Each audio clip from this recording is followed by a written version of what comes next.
आप मेरी इतनी बातें मानते हैं, इतनी सी और मान लीजिए। वो बात इतनी सी है, एक तो अपने मंदिर में तुलसी को रोज प्रयोग में लो। भगवान गोविंद के ऊपर चढ़ाओ तुलसी, सालराम भगवान है तो उनके ऊपर चढ़ाओ, और मैं तो कहूँगा तुलसी पत्र तुलसी के ऊपर चढ़ाइए, इससे भी तुलसी माँ बड़ी प्रसन्न होती है। और आम मान लें तो एक दो पत्ती भगवान महादेव के ऊपर भी तुलसी पत्र की रोज चढ़ाइए। प्रदोष वाले दिन उनके ऊपर मंजरी चढ़ाइए। मैं आपको कंफ्यूज नहीं करूँगा, शंकर जी के ऊपर तुलसी पत्र चढ़ाने से संसार की सिगरी वस्तुएं मिल जाती हैं, मरने के बाद मोक्ष मिल जाता है। सब महापुराण में वर्णन है, कई बार मैंने निवेदन किया, वीडियो भी हमने डाली है। महादेव के ऊपर तुलसी चढ़ाने से जितना पुण्य है वो सब आपका, और महादेव के ऊपर तुलसी चढ़ाने से जितना भी अपराध है वो सब मेरा। पुण्य आपका, अपराध मेरा। यदि मैं आपको कन्फ्यूज कर रहा हूँ तो क्यों मैं आपको कन्फ्यूज करूँगा? मैं कोई अलग से नंबर नहीं बनाना चाहता, शास्त्रोक्त बातों का ही मैं निवेदन करूँगा। आप 5 चीज एक साथ कटोरी में मिला करके और पंचामृत से रोज भगवान को स्नान कराएं। दूध से वंश वृद्धि बढ़ती है। मैया बैरियल तोड़ रही है, इसको बैठा लो, वहीं गए, वहीं बैठ जाओ। दही से, इसी पद्म पुराण में लिखा है, आदर मान सम्मान बढ़ता है। घी से संपदा बढ़ती है। शहद निष्कामता दे देता है। चीनी दुश्मन को भी अपना बना देती है। गंगा जल के द्वारा भक्ति मिलती है। गंधोदक स्नान, एक कटोरी में रोली और चंदन दोनों घोलिए, फिर उससे भगवान को स्नान कराइए।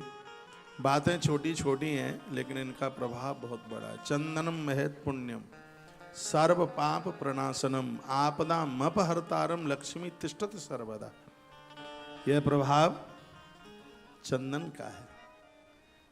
सूर्य भगवान को अर्घ दे करके अपने जीवन को आप कृतकृत करें।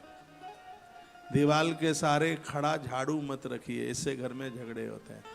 ऐसा वशिष्ठ संहिता में लिखा है। कभी झाड़ू को मंदिर में मन छोड़िए, रसोई में मन छोड़िए, बेडरूम में मन छोड़िए। झाड़ू कहाँ रखा जाता है? जो छत पर चढ़ने को जो सीढ़ियाँ होती हैं उसके नीचे जो एक कोठरी सी रह जाती है, हमारे यूपी में उसको कहते हैं भुकारी, कहते हैं भंडरिया कहते हैं उसे। आप समझ रहे हैं? स्टेयर के नीचे छोटी सी जगह होती है, यह झाड़ू पोंछा के लिए ये जगह है। लेकिन वो सब फुवरिया हैं, जहाँ पड़ा है वहीं झाड़ू पड़ा हुआ है, वहीं वाइपर पड़ा हुआ है। नहीं, जूतियाँ चप्पल, जूती चप्पल प्रमुख देहली से 2.5 कदम आगे ना बढ़े। जो घर की जो बाहर की प्रमुख देहली है, 2.5 कदम से आगे नहीं, उनको वहां उतारा जाता। दरवाजे पर आने वाले अतिथि का आदर करें, उसे देख करके खड़े हो जाए। राजा दशरथ के जीवन में यह नियम था। उनके यहाँ राम आ गए थे। महाराज दशरथ को पता लगता कि कोई आया है तो दौड़ पड़ते थे ये राजा। मोनि आगमन सुना जब राजा। जब श्री विश्वामित्र जी के बारे में उन्हें पता लगा तो ब्राह्मणों की एक टोली लेके अपने समाज के लोगों को लेकर के राजा सीमा की बाहर पहुंच गए। आपको पता लगता है कि कोई आ रहा है तो घर में न घुसिए, बाहर जाइए, उसके आदर के लिए, उसके मान के लिए। एक देखो, कोई बातें प्रमाण से कही जाए तो आनंद आता है।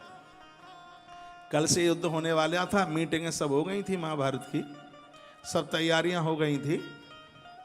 तो भगवान श्री कृष्ण ने धर्मराज युधिष्ठिर को कहा था, भैया मैं थोड़ा देरी से आ पाऊंगा, जिनको मैं बहुत चाहता हूं थोड़ा मुझे उनके शिविरों में जाना है।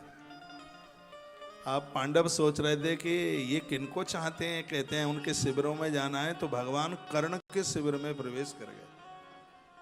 कर्ण तो महाभारत का फेवरेट पात्र है। कर्ण ने खड़े होकर द्वारकाधीश का आदर किया। आंख में आंसू आ गए, कर्ण रो पड़ा। अहे द्वारकेश, इस सूत पुत्र के शिविर में आपका सम्मान है, आइए बैठिए। भगवान कृष्ण ने कर्ण को अंक में भरा और कहा भैया कर्ण थोड़ा चलते हैं, थोड़ा चलते हैं। भगवान ने कर्ण को अपने रथ में बिठाया। सारथी दारुक कृष्ण का सारथी है, वो जब रथ की बागडोर संभालने के लिए बैठना चाहा तो भगवान ने कहा सारथी रुकिए, आज रथ में हाँकूंगा। कर्ण को रथ में बैठा करके मैं रथ को आगे लेके चलूंगा। तो सारथी ने कहा प्रभु ये तो काम मेरा है। तो भगवान कृष्ण क्या बोले? भगवान कहते हैं कि यदि कोई विशेष व्यक्ति आया है तो वाहन मालिक को ही हाँकना चाहिए, ऐसा भगवान बोले। इसका संदेश क्या है आप जानते हैं? आप गाड़ी चला लेते हैं, कोई विशेष आया है तो नौकर को मत भेजिए रेलवे स्टेशन, नौकर को मत भेजिए एयरपोर्ट पर। हाँ नौकर भी जाता है, ड्राइवर भी जाता है, तो इधर से भले ही वो गाड़ी चला करके ले जाए। यदि आपसे गाड़ी चलाना आती है, आता है गाड़ी चलाना, तो उधर से गाड़ी को आप चलाइए, जिनको लेने को गए हो उनको बिठा के लेके आइए, वो आदमी खुश हो जाएगा। क्या कमाल की बात है, क्या आदर किया है।